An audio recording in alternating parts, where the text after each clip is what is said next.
নমস্কার বন্ধুরা, আমার চ্যানেলে আপনাদের সবাইকে স্বাগত। আজকে বানাবো আমের বরফি সন্দেশ। অসম্ভব সুন্দর, দেখতে যেমন সুন্দর খেতে কিন্তু অসম্ভব সুন্দর। ঘুরতে ফিরতেই কখন শেষ হয়ে যাবে এই বরফি সন্দেশ আপনারা বুঝতেই পারবেন না। চলুন কিভাবে বানাচ্ছি দেখে নেওয়া যাক। এখানে আমি 3টে আম নিয়েছি। আমটা খোসা ছাড়িয়ে নেব প্রথমে। এইভাবে আমগুলোকে আমি খোসা ছাড়িয়ে নিচ্ছি প্রথমে।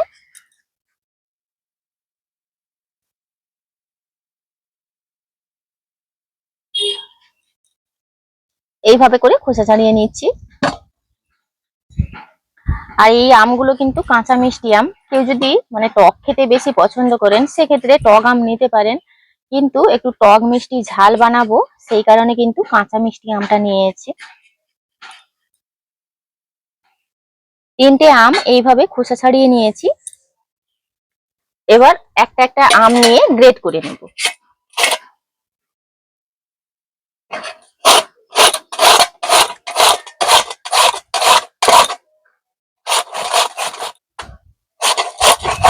এই যে দেখুন, এইভাবে করে গ্রেট করে নিচ্ছি। 3টে আম এইভাবে গ্রেট করে নিয়েছি। এটা এক সাইড করে রাখবো। কড়াইতে 2টো শুকনো লঙ্কা ভেঙে নিয়েছি, দিয়ে দিলাম। হাফ টিস্পুন জিরে আর হাফ টিস্পুন নিয়েছি 5 ফোড়ন। 5 ফোড়নটা যেহেতু আমার হাতে বানানো, এতে কিন্তু সব রকমের মশলা ঠিকঠাক ভাবে দেওয়া আছে। এটাকে হালকা করে ভেজে নিয়েছি। মশলাটা ভেজে নিয়েছি, একটা থালায় নামিয়ে রাখলাম। আমটা যে গ্রেট করে রেখেছিলাম দিয়ে দিচ্ছি লবণ। আর এই লবণটা কিন্তু মাখিয়ে নেব।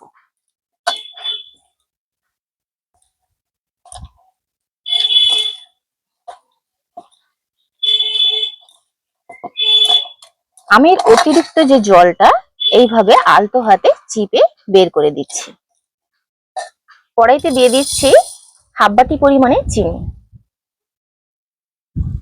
চিনিটা দেওয়ার সঙ্গে সঙ্গে এইভাবে কিন্তু ক্যারামেল হতে শুরু করবে। আলতো হাতে এইভাবে নেড়ে দিচ্ছি।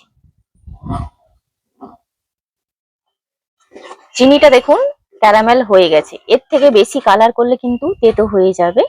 আর এই ক্যারামেল করে নেওয়ার কারণে দেখতেও সুন্দর লাগবে, বরফির কালারটাও খুব সুন্দর আসবে এবং পাকটা দিতেও বেশিক্ষণ সময় লাগবে না। খুব কম সময়ের মধ্যে এই বরফিগুলো বানানো হয়ে যাবে। এবার একটু সাবধানে এই গ্রেট করে রাখা আমটা দিয়ে দেব।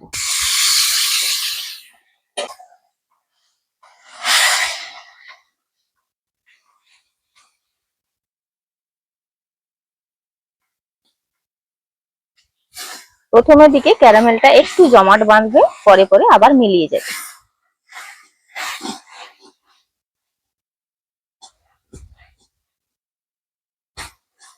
এইভাবে কন্টিনিউ নাড়াচাড়া করার পর দেখবেন এই যে দানা বেঁধে গেছিল ক্যারামেলটা, ওটা কিন্তু মিলিয়ে যাবে। আর দেখুন অসম্ভব সুন্দর একটা কালার আসবে। ক্যারামেলটা হালকা করে করতে হবে এইভাবে।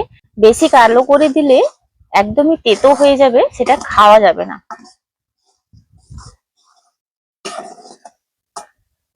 আমটা দেখুন আস্তে আস্তেও আছে আর অসম্ভব সুন্দর দেখতেও লাগবে। কোনোভাবে আমটা একদমই গলে যায়নি। এখানে দেখুন মশলাটা আমি গুঁড়ো করে নিয়েছি, দিয়ে দেব।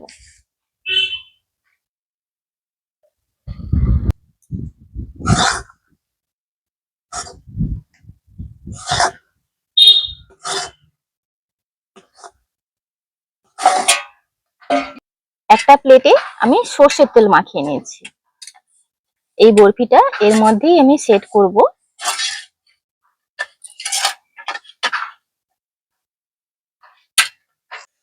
এই বরফির পাকটা কিন্তু খুবই গুরুত্বপূর্ণ। মানে যেহেতু এটা পিস কাটা হবে, তো একটু বুঝে শুনে পাকটা দিতে হবে। আপনাদেরকে একটু দেখিয়ে দিই কাছ থেকে। এইভাবে অনবরত নাড়তে নাড়তে দেখবেন কড়াই থেকে কিন্তু আপনা আপনি আলাদা হয়ে যাচ্ছে। তার মানে বুঝতে হবে এটা কিন্তু পুরোপুরি হয়ে গেছে। এবার সরাসরি এই প্লেটের মধ্যে নিয়ে নিচ্ছি। এইভাবে একটা চামচ দিয়ে মেলে দিচ্ছি।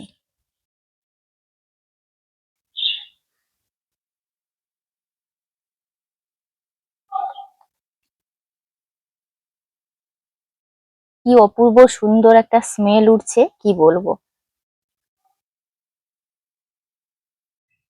এইভাবে কিন্তু আমি প্লেটের মধ্যে দিয়ে নিয়েছি। এটা আধ ঘন্টা আমি ঠান্ডা হওয়ার জন্য রেখে দেব। ঠান্ডা হয়ে গেলে কিন্তু খুব সুন্দরভাবে সেট হয়ে যাবে। এটাকে আমি শুধু ঠান্ডা হওয়ার জন্য যতক্ষণ সময় লেগেছে ওইটুকুনো সময় রেখে দিয়েছি। এবার আপনাদেরকে আমি কেটে দেখাচ্ছি। একটা ছুরির সাহায্যে আমি বরফির আকারে কেটে নিচ্ছি।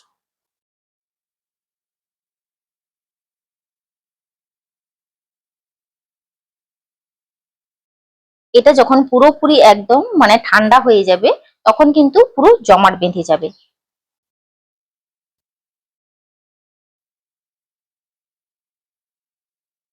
এইভাবে করে আমি একটা প্লেটে তুলে নিচ্ছি। এই যে দেখুন আমের বরফিগুলো কত সুন্দর হয়েছে।